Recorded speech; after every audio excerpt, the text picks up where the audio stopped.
Senhor Jesus, meus irmãos, aproveitando que você já está de pé, abra sua Bíblia lá em Marcos, no capítulo 11, é um texto de referência aqui da lição de número 10, e nós vamos discorrer um pouquinho a respeito desse texto.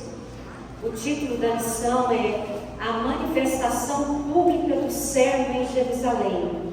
E aí nós vamos ler o Marcos 11, verso 1 ao verso 18.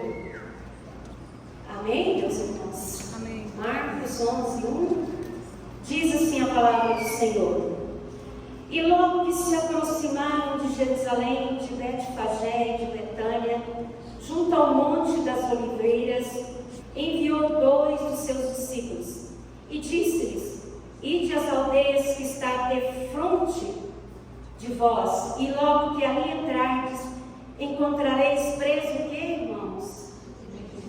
O que eles iam encontrar? Sobre o qual ainda não mandou homem algum. Soltai-o e trazei-o. E se alguém vos disser: Por que fazeis isso? Dizei-lhes que o Senhor precisa dele, e logo os deixará trazer para aqui. E foram e encontraram o jumentinho preso fora da porta, entre 2 caminhos, e o soltaram. E alguns dos que ali estavam lhes disseram: Que fazeis soltando o jumentinho? Eles, porém, disseram como Jesus lhe tinha mandado, e os deixaram ir. E levaram o jumentinho a Jesus, e lançaram sobre ele as suas vestes, e assentou-se sobre ele. E muitos estendiam as suas vestes pelo caminho, e outros cortavam ramos das árvores e os espalhavam pelo caminho. E aqueles que iam adiante e os que seguiam clamavam, dizendo: Hosana, bendito o que vem o nome do Senhor, bendito é o reino do nosso pai Davi, que vem em nome do Senhor, Hosana nas alturas. E Jesus entrou em Jerusalém no templo, e tendo visto tudo ao redor, como fosse já tarde, saiu novamente para Betânia com os 12. E no dia seguinte, quando saíram de Betânia, teve fome. Vendo de longe uma figueira que tinha folhas, foi ver nela se acharia alguma coisa. E chegando a ela, não achou senão folhas, porque não era tempo de figos. Jesus, falando, disse à figueira: Nunca mais coma alguém fruto de ti. E os seus discípulos ouviram isso. E vieram a Jerusalém. E Jesus, entrando no templo, começou a expulsar os que vendiam e compravam no templo. E derribou as mesas de cambistas e as cadeiras dos que vendiam pombas. E não consentia que ninguém levasse algum vaso. E os ensinava, dizendo: Não está escrito: A minha casa será chamada por todas as nações casa de oração, mas vós a tendes feito covil de ladrões. Amém, meus irmãos? Até aqui o 17, os irmãos podeis assentar. Eu quero aqui agradecer ao nosso pastor pela oportunidade, aos irmãos da superintendência da escola dominical e aos irmãos que vão ter que ter um pouquinho de paciência para me ouvir, né?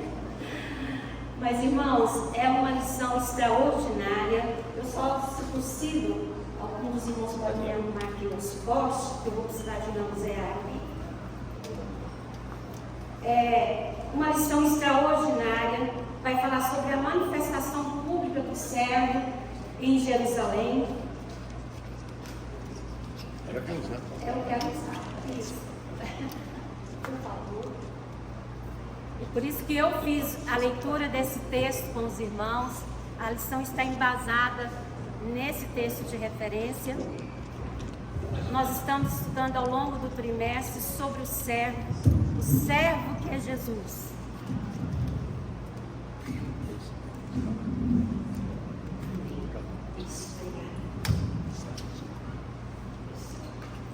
Irmãos, a manifestação pública do servo em Jerusalém, ela certamente, esta era a hora mais esperada do ministério de Jesus. E nós vamos compreender por quê. Porque se você ler atentamente as Escrituras, se você observa o texto em que foi lido, nós vamos entender ao longo daquilo que nós já lemos nas Escrituras, que Jesus veio para morrer, e Ele veio para dar a sua vida. E aqui não é diferente, porque essa entrada de Jesus triunfantemente em Jerusalém, Jesus está adentrando, Ele não está adentrando ali simplesmente por acaso. Tem todo um projeto para a sua entrada em Jerusalém, né? Isso não foi por um acaso, essa entrada de Jesus nesse momento aqui, nessa altura do ministério de Jesus. A entrada dele não é por um acaso, mas algo aconteceu lá na eternidade. Lá aconteceu o conselho da Trindade. Lá a Trindade. Então, houve um plano, um projeto entre a Trindade. E nesse momento, então, vai ser consumado esse projeto, esse plano, né? Então, e Jesus, então, quando ele se aproxima dali, ele está no momento ali, o contexto é a festa da Páscoa. E nessa semana que ele vai ser preso, que ele vai ser sentenciado, que ele vai ser condenado e que ele vai ser crucificado por mim e por você. Amém, Jesus. E então esse é o contexto ali é uma das maiores festas judaicas, que é a Páscoa. E tudo era mista que isso acontecesse durante essa festa. Sabe, irmãos, essa entrada do Messias, ela vai consumar um propósito do Pai. Na eternidade, antes de Deus lançar os fundamentos da terra, Ele entrou no conselho eterno consigo mesmo. É o que nós chamamos de pacto da redenção. E ali se formou e eles entraram entre si, que haveria o pacto da redenção humana. E ali fez parte a Trindade, traçando um plano uno, soberano e perfeito. Você crê nisso? Amém. Nesse pacto? Você sabe que você fez parte desse pacto?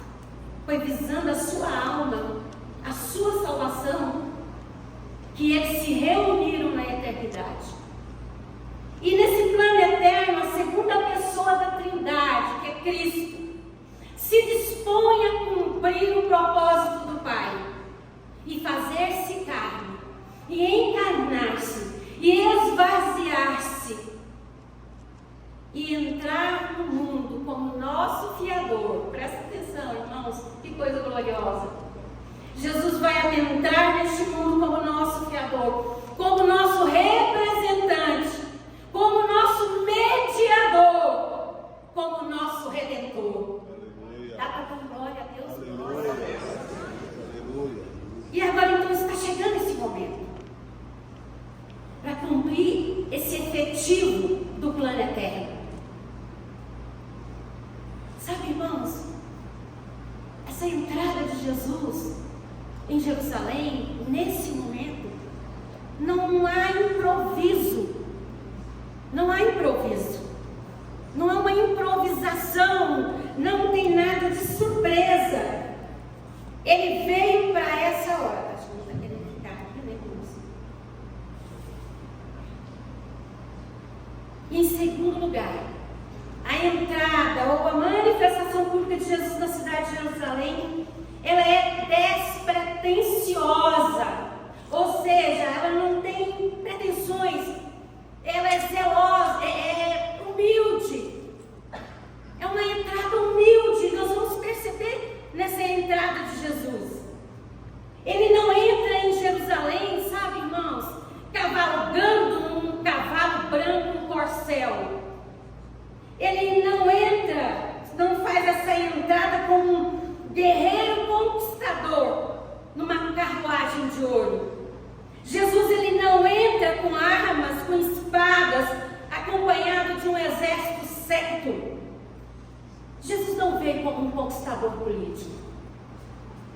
E não veio como alguém que irá brandir a sua espada e impor o seu governo.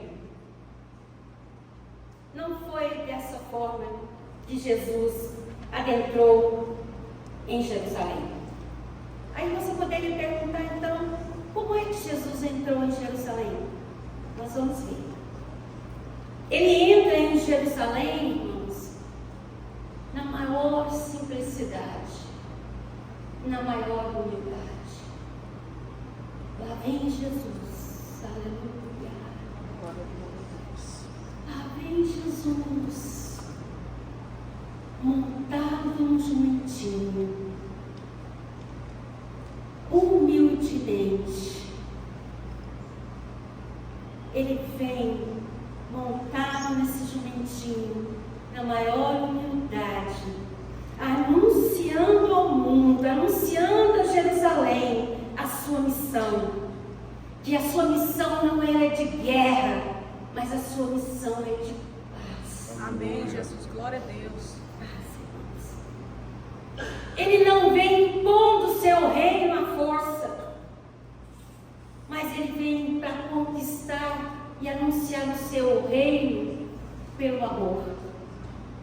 É por isso que eu e você nos amamos em Cristo Jesus. Amém. Irmãos, e certamente essa entrada, ela é ao contrário, e isso chamou muita atenção ali dos romanos, porque é ao contrário de um general romano, quando ele vinha de uma conquista, né, quando ele conquistava uma cidade, conquistava alguns povos, ele vinha com todo um aparato, com toda uma carruagem. Só que para esse general romano ser aplaudido pela multidão, como Jesus nesse momento, quando ele adentra Jerusalém, as multidões aplaudem a Jesus, lançam suas vestes e louvam o Senhor, dizendo hosana nas alturas. E isso muito chamou a atenção dos romanos, porque quando o general ganhava ia para alguma batalha, vinha com seus despojos, as pessoas acorrentadas, mas para ele ser reconhecido pela multidão, ser aplaudido, esse general tem que pelo menos ter matado 5.000 pessoas. Então, Jesus não fez nada disso. Jesus não está vindo de uma conquista com os seus que conquistados, acorrentados. E o certo, irmãos, que quando esses conquistados chegavam com o general romano, muitos deles eram jogados nas arenas para que os animais os comessem. Ou que aí eles fossem decapitados ali mesmo. Mas Jesus entra humildemente, aleluia, sentado no jumentinho, mas reconhecido por uma multidão. E o Senhor Jesus entra em Jerusalém dessa forma, para se cumprir uma profecia. E aí eu gostaria que você abrisse a sua Bíblia, lá em Zacarias, no capítulo 9, versículo 9. Zacarias, capítulo 9, versículo 9. Jesus está cumprindo uma profecia. Diz assim a palavra do Senhor: alegra-te muito, ó filha de Sião, exulta, ó filha de Jerusalém, eis que o teu rei virá a ti, justo e salvador, pobre, montado sobre um jumentinho, sobre um asninho, filho de uma jumenta. Percebe a palavra de Deus se cumprindo, irmãos? Percebe que esta palavra aqui, ela é gloriosa, o que ela promete, ela cumpre. Percebam que Jesus não entra por Jerusalém montado numa jumentinha, porque de repente ele vai, acho que eu vou entrar em Jerusalém, vou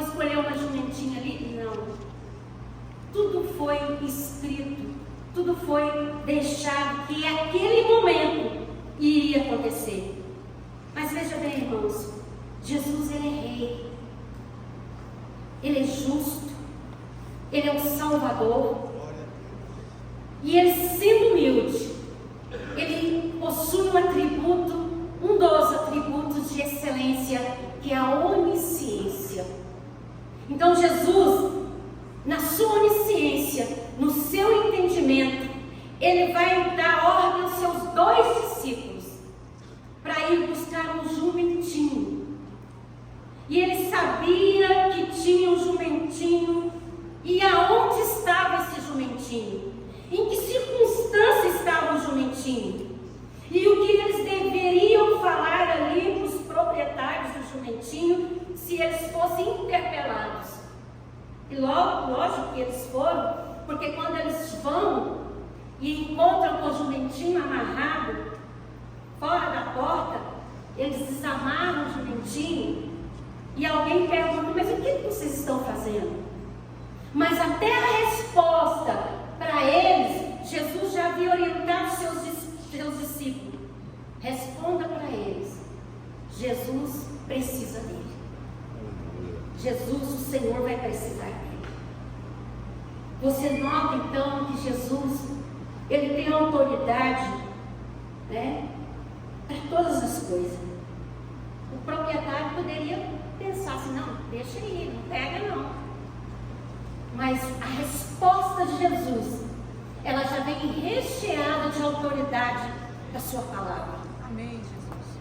Então você percebe o domínio de Jesus também no reino animal. Como assim? Jesus teve autoridade sobre os donos do jumentinho, deles não impedirem que o jumentinho fosse levado, mas ele também tem domínio sobre o reino animal, porque esse jumentinho era um jumentinho que nunca havia sido montado. Isso também foi orientado por Jesus.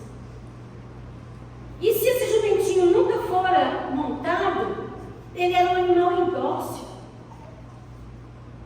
ele não era adestrado.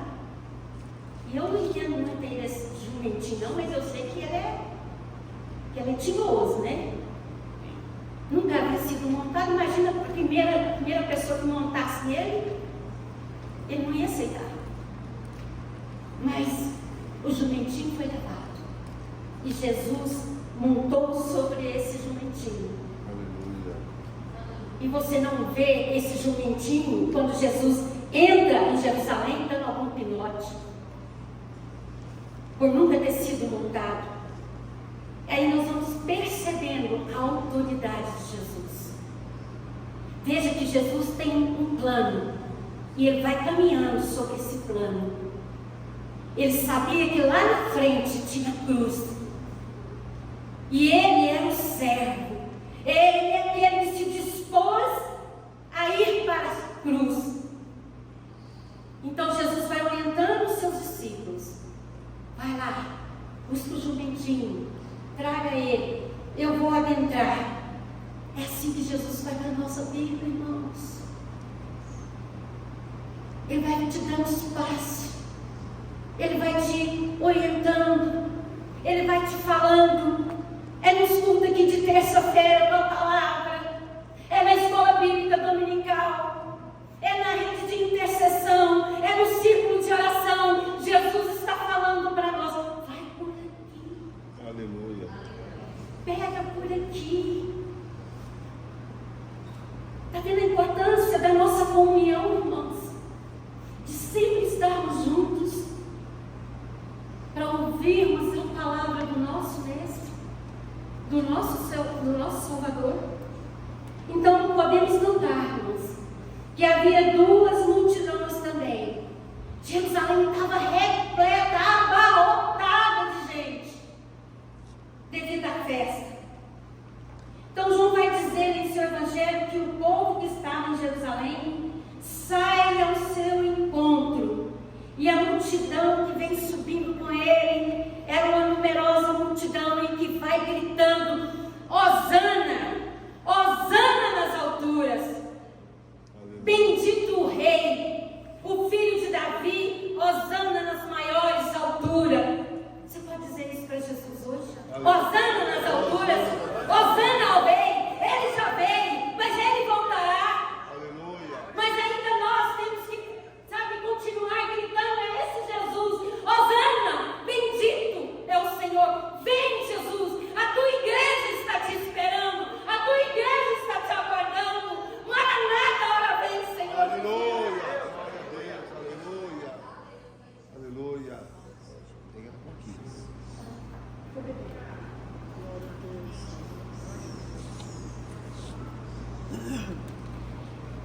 fiquei emocionada, né? Com a primeira vez que eu me fiz aqui na igreja, né?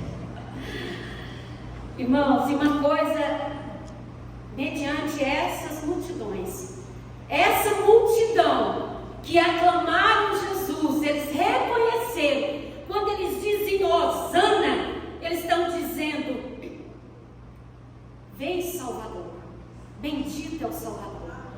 Eles reconhecem que Jesus é o Salvador, eles reconhecem que Jesus é o Messias. Hosana, essa é a palavra de clamor por salvação. Aquela multidão que estava em Jerusalém, eles estavam diante do Messias, eles estavam diante do Salvador, diante do prometido, diante do Redentor, daquele que haveria de nos resgatar, aleluia, de todo o pecado. Aleluia. E nesta manhã não é diferente, irmãos. Nós estamos diante do nosso resgatador, aleluia, daquele que foi para a cruz, daquele que enfrentou a vida dolorosa, que enfrentou a humilhação, mas não recuou por medo da cruz, mas ele enfrenta a cruz. Então ele vai para Jerusalém, mesmo sabendo daquilo que estava aguardando. Você pode dar glória a Deus? Glória a Deus, aleluia. E o interessante, irmãos, que após a entrada de Jesus ali, depois de toda aquela aclamação, depois de Jesus adentrar com o seu jumentinho, Jesus então vai para o templo. Eu gostaria que você abrisse sua Bíblia aí em Marcos, no capítulo 11, no verso 11. Após a sua entrada triunfal, após toda a sua aclamação, nós vamos ver aqui que Jesus adentra ao templo. Então, os irmãos, prestem bem atenção, a entrada de Jesus foi algo muito simples e muito humilde. E faz parte do caráter de Jesus, a humildade e a simplicidade. A palavra de Deus nos diz aqui: Jesus entrou em Jerusalém no templo e, tendo visto tudo ao redor, como fosse já tarde, saiu para Betânia com os 12. O que me chama a atenção nesse versículo, irmãos, é quando Jesus, depois de toda a aclamação, de todo aplauso, de tudo que ele deveria passar ali pelas portas de Jerusalém, ele vai direto para o templo. E o texto está nos dizendo que quando ele chega no templo, Jesus não fala nada, ele apenas observa. Ele vai observar. E como já era tarde, então ele vai sair dali e ele não vai dizer nada e retorna para Betânia para pernoitar com seus discípulos. Mas o que me chama a atenção aqui, eu acho que eu posso conjecturar com os irmãos, o que será que Jesus apenas observou? É ele ali? O que ele vai observar? Irmãos, Jesus parou ali no templo e observou. Mas o que ele vai observar ali no templo? Jesus observou os cerimoniais que estavam acontecendo. Sabe, os rituais, as multidões afluindo, porque estava lotado Jerusalém por causa da festa, os sacrifícios acontecendo, o culto diário acontecendo, o turno dos levitas. E quando Jesus olha para todo aquele movimento, ele percebe que no meio de tudo aquilo, de todo aquele cerimonial, de toda aquela ritualística, Jesus vai fazer uma sondagem. E a sondagem de Jesus, pelo que a gente percebe, e a gente vai ver lá na frente, é a seguinte: toda aquela bateria momento, 80%. toda aquela fluir, toda aquela ritualística, todos os sacerdotes, todo aquele movimento no templo, Jesus sonda e vê, não tem vida, só tem movimento. Tem muito movimento, tem muito barulho, mas não tem vida. Ele olha para o templo que deveria ser a casa de oração, e ela foi transformada em covil de salteadores. Jesus encontra pessoas transitando, indo de um lado para o outro, né? Comercializando, indo e vindo com suas mercadorias dentro do templo, mas não encontra o que ele gostaria de ter encontrado. É por isso que ele fala que a casa dele é casa de oração. Ele não encontra um povo orando, ele encontra um povo movimentando. Ele encontra um povo indo, saindo, comercializando, mas ele não encontra um povo orando. Interessante que aquele movimento, nós vamos encontrar ali, irmãos, pessoas que representavam a religião na época, como os saduceus, mas eles, pela ganância, tinham transformado a religião no comércio. Sabe, irmãos? Os fariseus, reunidos ao legalismo, eram zelosos, mas não tinham entendimento. O templo se tornou um mero símbolo, não tinha vida. Mas como assim que não tinha vida? Olha o movimento, olha as multidões, olha o comércio, olha o barulho. Mas Jesus não vê vida. E Jesus dá um diagnóstico para aquele movimento do tempo. Então ele olha e percebe: não tem graça, não tem fé, não tem amor, não tem santidade. Oh, irmãos, como nós precisamos interceder pela igreja, porque nós estamos vivendo os últimos dias da igreja na face da terra. Nós creio dessa forma.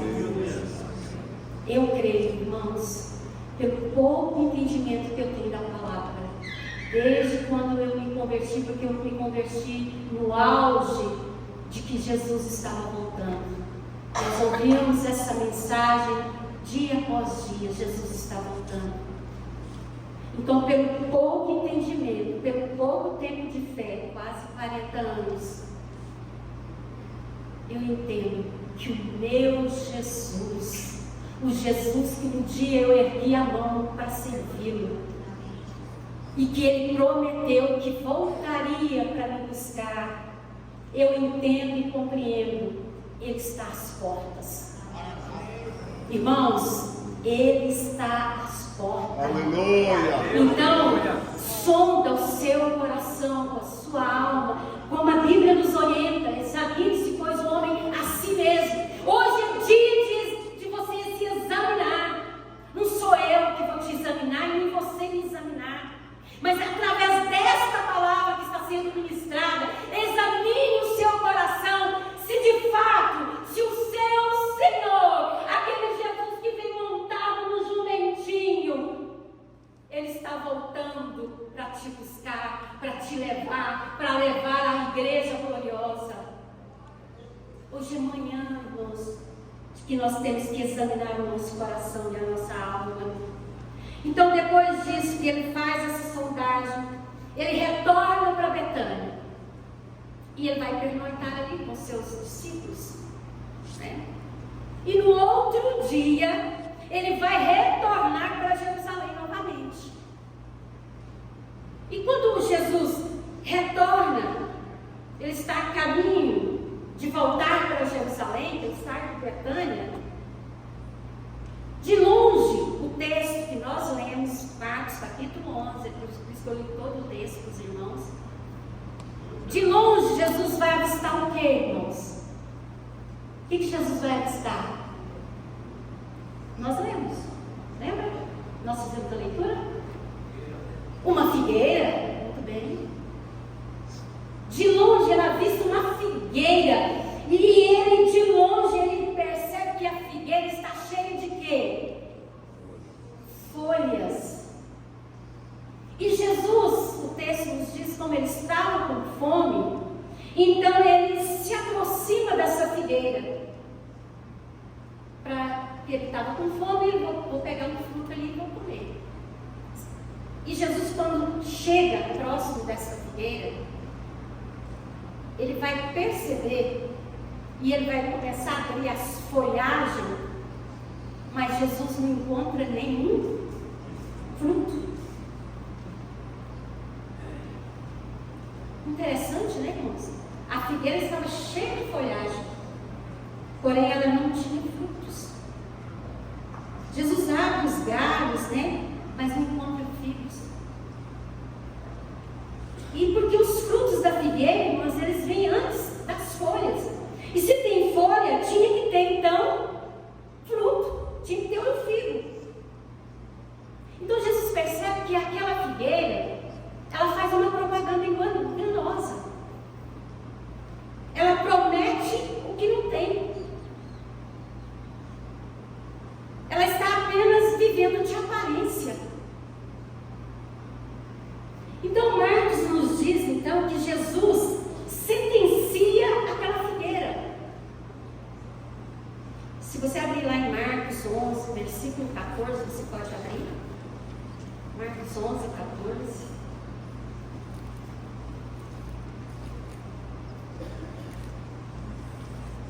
E Jesus falando disse à figueira: nunca mais coma alguém fruto de ti. E seus discípulos ouviram isso tudo. Veja, irmãos, quando Jesus sentencia aquela figueira, quando ele se aproxima procurando fruto, porque ele quer saciar a sua fome e não encontra, Jesus a sentencia. Mas na realidade, Jesus está usando essa figura para trazer um diagnóstico para Israel. Então ele vai dizer, é como se ele estava dizendo: Jerusalém, vocês estão com os cultos religiosos legalistas sem vida. Vocês estão fazendo uma propaganda enganosa. Vocês observam as festas, os rituais, mas não tem vida. Era isso que Jesus estava querendo dizer com essa figueira. Tem folha, tem aparência, chama atenção, mas quando chega, quando você vai sondar, quando você vai abrir, quando você vai olhar a alma, está sem vida, está morta, está infrutífera. Sabe, irmãos, temos que ter muito cuidado para não vivenciarmos essa realidade de Israel, essa religiosidade que muitas vezes te traz aqui dia após dia, mas você não frutifica. Eu não frutifico. E essa manhã é a manhã que Jesus te trouxe aqui para te sondar, a você e a mim. Quando Jesus condena essa figueira, sabe o que ele está condenando, irmãos? Não é só o fato dela não ter fruto, mas o poder dela enganar. Ela engana com a aparência dela. Meus irmãos, esse texto para nós é uma sondagem, como eu disse para os irmãos, o meu e o seu coração. Frutos ou folhas? O que Jesus vai encontrar aqui com você? Vai encontrar só folha, só aparência? Ou ele vai encontrar fruto? Sabe, queridos, aquela figueira à beira do caminho, cheia de folhas, que Jesus avistou de longe, porque ele estava com fome, ele queria comer, e quando ele olha para aquela figueira cheia de folha, ela estava tocando trombeta. De longe aparece, e ela também tocava trombeta. De longe, que coisa linda, mas é infrutífera. Não tem vida espiritual, é só aparência. Era isso que Jesus estava anunciando para os seus discípulos em relação a Israel. Mas quando Jesus se aproxima da figueira, o que ele procura? Fruto. E quando Jesus se aproxima de mim e de você, o que ele procura? É diferente? Jesus se aproximando de mim e de você aqui, porque ele está aqui. aqui. Apocalipse nos diz que Jesus é aquele que anda no meio do candeeiro. Jesus é aquele que anda no meio da sua igreja. Ele sonda a sua igreja. Ele anda no meio da sua igreja. Porque se você perceber, a introdução aí da sua revista vai nos dizer o seguinte: veremos nessa lição que nosso Senhor Jesus, mesmo sabendo do sofrimento que o esperava, não deixou ir a Jerusalém. E lá chegando, continuou a proclamar a sua mensagem de quê? Está aí na sua introdução da sua revista. Se você leu durante a semana, vai dizer aí qual é o tipo de mensagem de Jesus. A mensagem que instrui, a mensagem que confronta, a mensagem que alerta e a mensagem do juízo.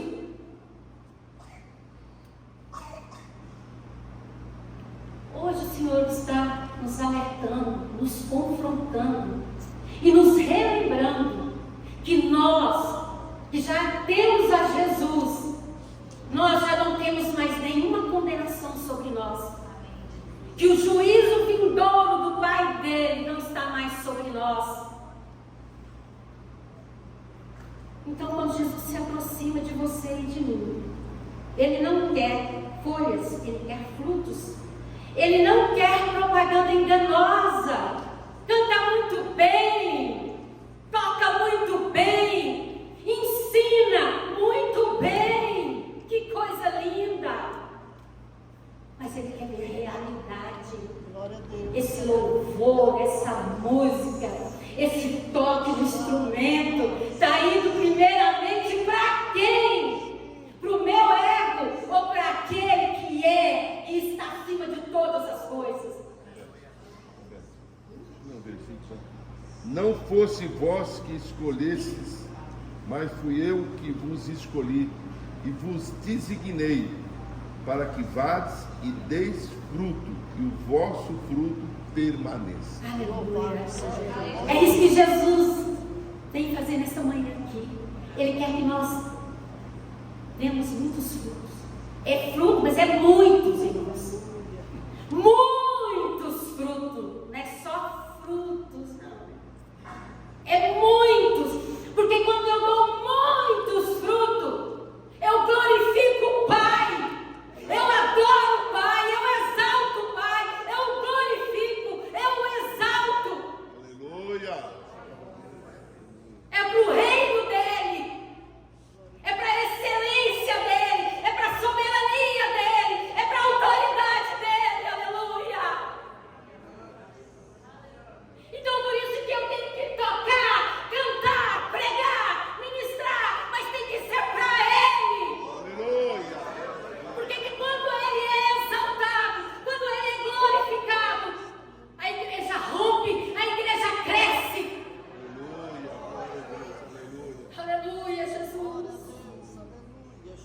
E é isso, irmãos. Uma propaganda enganosa. Ele quer realidade. Irmãos, e Jesus é aquele que lá em Apocalipse, eu disse para os irmãos, é aquele que anda no meio da sua igreja. E Ele conhece a mim, conhece a você, e Ele está sondando vidas aqui nesta manhã. Ele quer confrontar com vidas aqui nesta manhã. Mas Ele não quer confrontar e sondar o seu coração simplesmente para isso e te deixar e te condenar. Mesmo porque Ele não veio para condenar, Ele veio para salvar. Mas Ele veio para que você dê frutos, e muitos frutos. Sabe por quê, irmãos? Que Ele nos confronta com a tua palavra nesta manhã? Porque Ele sabe quando não há mais integridade na nossa palavra. Ele sabe o quanto de mundanismo há em mim e há em você. É por isso que Ele está nos confrontando esta manhã.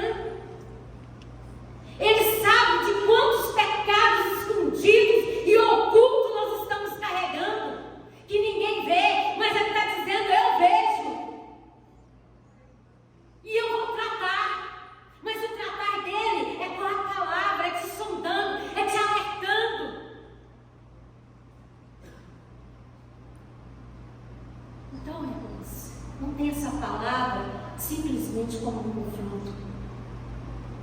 mas ter essa palavra de orientação do Jesus que Aleluia. você escolheu servir. E ele se aproxima, ele quer fruto. E nesta manhã ele veio procurar frutos. Ele está nos sondando, está percebendo aí, irmãos? Ele tem esse direito. Sabia que Jesus tem esse direito de nos sondar? Ele tem, porque ele já nos deu todas as coisas. Ele nos deu sua palavra, ele nos deu seu Espírito, ele nos deu sua presença. Aleluia. Então ele tem autoridade, assim como ele teve autoridade sobre aquele jumentinho, dele não dar pinote, então não dê pinote também não. Está doendo aí, apertando um pouquinho, não dá pinote não. Oh, meu Deus, né, irmãos? Graças a Deus, né, irmãos? Irmãos, se você hoje examinar o seu coração e a sua vida e disser, meu Deus, não tem fruto, não estou frutificando. Então eu quero dizer para você que é hora de você clamar por esse Jesus, clamar ao céu. Mas eu tenho uma notícia gloriosa. Essa situação frutífera da minha vida e da sua vida, ela pode ser totalmente revestida. Amém. Ela pode ser totalmente mudada. A Bíblia nos diz que essa situação infrutífera, ela pode ser revestida, e a gente lembra lá no texto, onde fala sobre a vara de Arão. Lembra lá aquela vara seca, sem vida? Mas Deus veio e fez o quê? A frutificou. E aquela vara deu muitas amêndoas. Se você quer, se você sondar nesse momento, que você anda infrutífero, que você tem estado com uma folha seca, um galho seco, mas se você clamar por Jesus nesta manhã, Ele vai vir e você vai florescer. Tem jeito sim de ser revestido, irmãos. E é por isso que Ele te trouxe aqui nessa manhã. Ele não quer ver você infrutífero, mas Ele quer que você dê muitos frutos para você glorificar o Pai. Amém, queridos? Vamos ficar de pé. Glória a Deus. Oh, aleluia, Jesus. Esse é o Jesus que nós servimos. Ele não ia deixar você sair daquele jeito que você entrou. Ele nos confronta mesmo. Mas Ele confronta para que nós venhamos crescer. Amém, irmãos? Você pode fechar seus olhos e agradecer por esta palavra. Dizer, Pai, o Senhor tem estado infrutífero. Que a partir desta palavra eu possa dar muitos frutos para o teu reino. Que eu não venha aqui como estava acontecendo com aquelas multidões, de ir e vir religiosamente. Mas quebra-se agora a religiosidade e aparece agora um coração que te adora, Jesus. E vou proclamar o nome de Jesus com autoridade e poder, porque Jesus estará comigo de uma maneira nova, me enchendo, me fortalecendo, me restaurando na fé. Chega de legalismo, chega, sabe, da mesmice, mas que seja um novo a partir desta manhã. Que a ceia do Senhor hoje será diferenciada quando você tocar no pão e no vinho. Pai, nós te louvamos por esta palavra. Obrigada, Jesus, porque o Senhor confrontou o nosso coração e entendemos que o Senhor quer ver frutos. Oh, Pai, nós abrimos o nosso coração nesta manhã. Senhor, frutifica em nós.